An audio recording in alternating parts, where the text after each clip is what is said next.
कुछ दे दो दान में, वो दान है ना। दान में शास्त्रों ने कहा है कि सबसे बड़ा दान कोई आवे तो उसका सम्मान करो, सम्मान दो, वो भी यह एक दान है। सबसे बड़ा दान है तो दुनिया में इज्जत और सम्मान है। इज्जत एक बार चली जाए फिर नहीं आता। तो दलन मोह तम सो सुप्रकाशु, बड़े भाग्य उरियाव ही जासु। उघरहि बिमल बिलोचन ही के, मिटहि दोष दुख भव रजनी के। द्वार पर कोई मेहमान आ जाए तो हो सकता भगवान ही आ गए किस रूप में, आपको क्या पता, क्योंकि किस रूप में नारायण कब कहाँ मिल जाए कुछ पता नहीं। कोई भी आए तो हंसकर बोलिए और मुस्कुराते हुए मिलिए और उनका सम्मान कीजिए, आदर कीजिए। तत्पश्चात ऋषियों ने श्री सूत जी को उत्तम व पवित्र आसन दे करके यथोचित पूजन किया। उनको बढ़िया कुर्सी मेज पर बैठा करके बढ़िया से उनका पूजा किया गया और स्वच्छ जगह पर बैठाया गया। और सूत जी बोले कि हे भगवान, इस समय आपका आना बहुत ही उत्तम हुआ और इस अवसर पर आपका शुभागमन ठीक उसी प्रकार है यथा दोहा में लिखा गया कि राम बिरह सागर मह, भरत मगन मन होत, विप्र रूप धरि पवन सुत आए गयो जिमि पोत। जिस प्रकार से भरत जी एक बार विरह में राम के आने की शंका में बैठे हुए थे, उसी प्रकार से तुरंत हनुमान जी आकर के बोले कि अब राम भगवान अयोध्या की तरफ आ रहे हैं, लंका पर विजय प्राप्त कर लिए सीता माता के सहित। तो भरत को जो खुशी हुई उसी प्रकार से हम लोगों को भी खुशी हुई है कि हम लोग सोच रहे थे कि अर्थात हम लोग शोक सागर में डूब रहे थे कि आपने नौका सदृश हम लोगों का उद्धार करने के लिए पदार्पण किया है। नहीं आप आ गए, अब हमें कोई ना कोई राह मिल जाएगा। नहीं आप किसी भी, देखिए पहले क्या होता था, कोई फंस जाता था तो पहले गुरु के पास जाता था या साधु संत निकलते थे, उनसे पूछा जाता था कि गुरु जी समस्या का हल क्या है। क्योंकि संत का मतलब होता है जो दुनिया की यानी संसार की सारी समस्याओं का अंत और हल अपने जेब में अपनी झोली में लेकर चलता हो, उसे संत कहते हैं। तो उस प्रकार से वहाँ पर संत जब पधारे तो अब उनको नया दृश्य मिल गया और उद्धार करने योग्य हो गए। तो यह प्रसन्नता का विषय है कि हे प्रभु, कराल कलयुग निकट आ रहा है, धर्म की किस प्रकार रक्षा होगी, इस चिंता से हम सब दुखी हैं। और इस कलयुग में इस प्रकार के मनुष्य होंगे, कैसे मनुष्य होंगे सुनिए। अरे भगवंत कथा न रुचेगे, जिन्हें नहीं शास्त्र के बात पे ध्यान धरेंगे। पढ़ के अंग्रेजी कहाएंगे, साहब होटल में मद पान करेंगे। करी खंडन तीर्थ मंदिर का, नहीं पुण्य कथा रुदान करेंगे। कभी चंचल तिये पराई, चाहे घर की घरनी का न मान करेंगे। अब लातन देखी जवान, सभी निज माते पिता को नहीं चाहेंगे। सब झूठी है पूजा विधान, यो मंत्र परस्पर सब बात यही कहेंगे। जने भांगे धतूरी अफीम नशा में, निरंतर वे बिन होश रहेंगे। बिगड़े फिरेंगे बिन पंथ के, वो बिन घाट के चंचल जो बहेंगे। पहले इन शास्त्रों ने बता दिया है कि कलयुग में किस प्रकार के लोग होंगे। लोग नशा करेंगे, भगवान की कथाओं पर ध्यान नहीं देंगे, किसी के पास 2 मिनट समय नहीं रहेगा भगवान के पास बैठने के लिए। और आज वही है, किसी के पास समय नहीं है। पहली बात तो कोई कथा करवाता नहीं, और अगर कोई हिम्मत जुटाकर करवाए भी तो किसी के पास समय नहीं है। और पढ़ के अंग्रेजी, अब हिंदुस्तान में रहेंगे, हिंदी संस्कृत छोड़ करके अंग्रेजी पढ़ रहे हैं। आजकल लड़के सबसे ज़्यादा इंग्लिश मीडियम में पढ़ते हैं। तो अंग्रेजी पढ़ करके साहब कहाएंगे और होटल में मद मदिरा पान करेगा, यानी दारू पिए, सिगरेट पिए वगैरह वगैरह। और करी खंडन तीर्थ मंदिर का, वो मंदिर नहीं जाएंगे, उनका हमेशा बुराई करेंगे। और न ही पुण्य कथा या रुदान करेंगे, ना उन्हें दान से मतलब है ना कथा से मतलब है। कभी चंचल त्यपराई, चाहे घर की धरनी का न मान करेंगे। अबलात न देखे जवान, सभी निज माता पिता को नहीं चाहेंगे। वो दूसरी स्त्री पर और अपने घर के स्त्रियों से ध्यान हटा लेंगे, दूसरी पर ध्यान देंगे, और सब झूठ है पूजा विधान एवं परस्पर सभी बात यही कहेंगे। आज लोग कह रहे हैं कि पंडित जी आए हैं, पता नहीं का बक्कत है, वो तोरी समझ में ना हो। जैसे उड़ीसा के अगर कोई आवे और लिख के दे दी, जलेबी बना के दे दी, तो तू का जान पे हो का लिखा है, और तू हिंदी लिख के उन्हें दे दी, उन्हें का पता ही का लिख के दियो है। तो उसी प्रकार से लोग यह कहेंगे कि ये क्या बक रहे हैं जिन्हें नहीं पता है।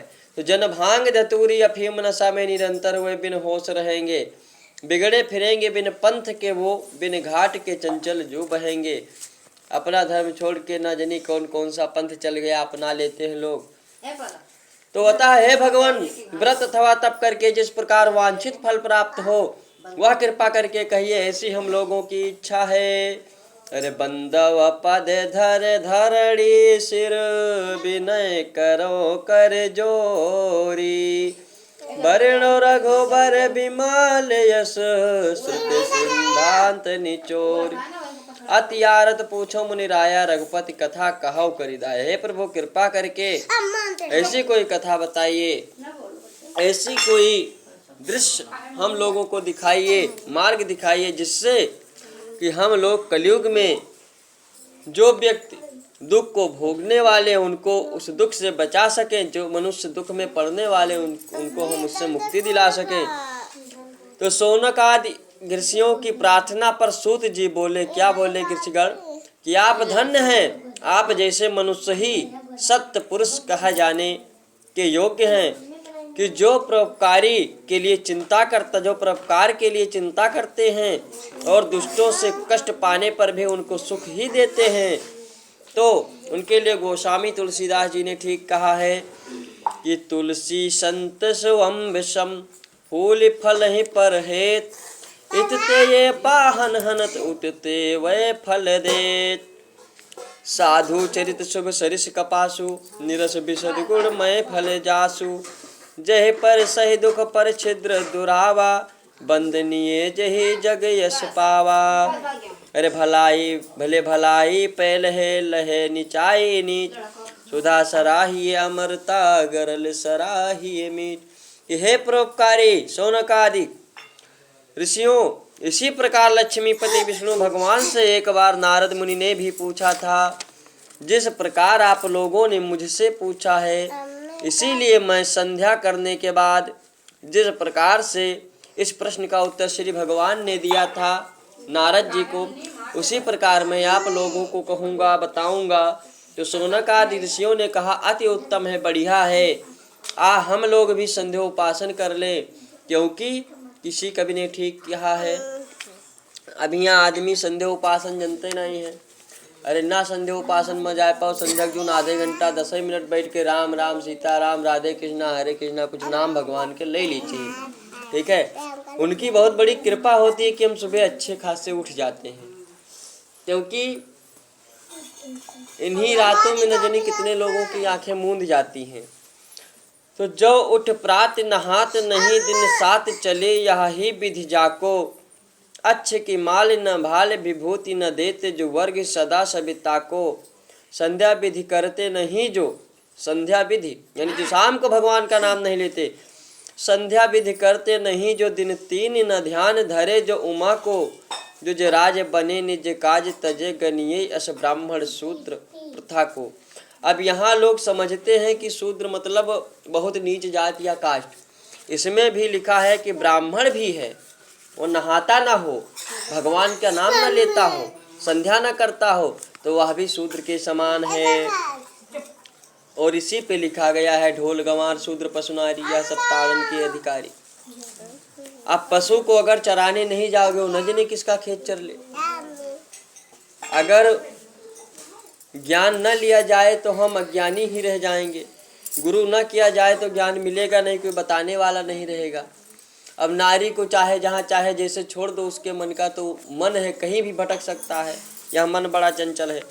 तो इसके पश्चात संध्या उपासन से निवृत्त होकर सब लोग श्री सूत जी महाराज के सामने एकत्र हुए, साथ में आकर के बैठे। सूत जी ने ऋषियों से कहा कि हे ऋषियों, दत्त चित्त होकर के मेरी बात सुनो, क्योंकि रे के साधे सब सधे सब साधे सब जाए, पानी देवे मूल को, फूल ही फल ही अघाए।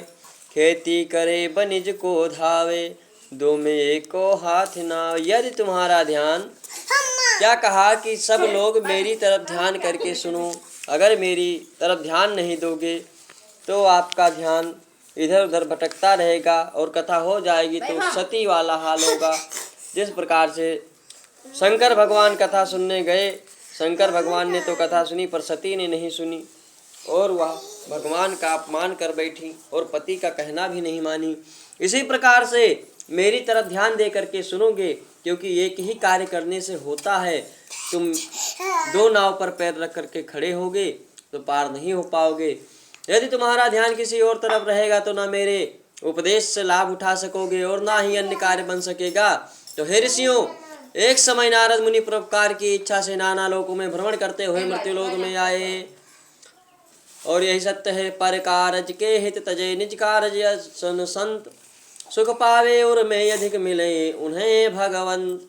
वृक्ष नहीं फल भकत है, नदी ना चवे नीर, और पर कारज के कारणे संतन धरा शरीर। अभी आप लोग समझिए कि यदि अगर पेड़ अपना फल, आम का पेड़ अपना फल अपने आप खाने लगे तो हम लोग क्या खाएंगे। खेत में धान अगर स्वयं पेड़ अपने अन्न को खा ले, धान को, चावल को, गेहूं को, तो हम लोग क्या खाएंगे। लेकिन वह ऐसा नहीं सोचता है, ये भी एक जीव है, वृक्ष है। तो जिस प्रकार से वो हमेशा बाढ़ते हैं और फल देते हैं, फल कौन खाता है, हम लोग खाते हैं। उसी प्रकार से हमें भी दूसरे का ही भला करना चाहिए, दूसरे के लाभ के विषय में सोचे। तो यह शरीर किसी कार्य में काम लायक है, वरना व्यर्थ है। हम जीवित रह करके भी मरे के समान है। हमेशा सबका बुरा समझें, बुरा करें, बुरा सोचें, अपने लिए केवल सोचते रहें, लास्ट में मर जाएंगे, अपना भी अपने साथ नहीं जाएगा। दूसरी, जैसे नदी अपना नीर स्वयं नहीं पीता है, नदी में जा कर के हम ही लोग गंगा स्नान करते हैं, जल पीते हैं। तो उस प्रकार से अगर अभी नल का अपना जल अपने आप पीने लगे, हमें पानी न दे तो हम लोग प्यासे मर जाएंगे। ठीक है, तो वो हमेशा हम लोगों की भला के लिए ही भलाई ही करती है, प्यास बुझती है। हम लोग जीवित हैं, जल ही जीवन है। तो मृत्यु लोक में नारद ने देखा कि जितने मनुष्य हैं, जितने इंसान हैं, सबके सब अनेक प्रकार के दुख से दुखित हैं और भांति भांति की योनियों में जन्म लेकर के अपने पापों को भोग रहे हैं। तो कौतेली का बैल बना दिन रात दिए छपनी चक घूमत है, को हस्ती बना पग साकल ले परिबंधन पे नित झूमत है, को स्वान हिलावत पूछ रहे दुत कार्यों पे पग चूमत है, कभी चंचल देह अनेक धरे यह जीव इतयुत घूमत हैं। इस पर मैं केवल एक ही बात कहूँगा कि लोग कहते हैं यहाँ रहो, मौज लो, मस्ती लो, घूमो टहरो, ऐश करो, क्या रखा, मरने के बाद हम कहाँ जाएंगे, किसी ने देखा है। तो गरुड़ पुराण में कहा गया है कि बैतरणी नदी, तो बैतरणी नदी क्या है, जब बच्चा, वहाँ कहते हैं कि 8 महीना 9 महीना रहना पड़ता है। तो जब हम पैदा होते हैं तो पहले कोख में आते हैं। अब बैतरणी नदी में बहता क्या है, खून मांस हड्डी, तो खून मांस हड्डी ही शरीर में है। जब हम कोख में होते हैं गर्भाधाम में तो वहाँ खून मांस हड्डी ही बहता है। 8 महीना 9 महीना जितना पुण्य पाप हमने किया वहीं।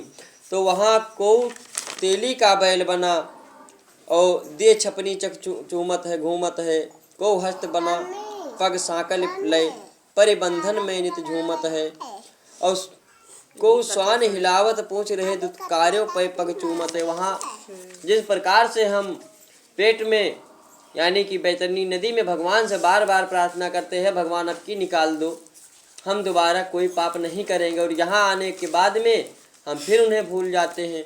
उसी प्रकार से जब हम नरक लोक में जाते हैं वहाँ भगवान भगवान को चिल्लाते हैं कि हे भगवान अब की यहाँ से निकालो, हम आगे से ऐसा पाप नहीं करेंगे। लेकिन होता क्या है, पाप हो ही जाता है।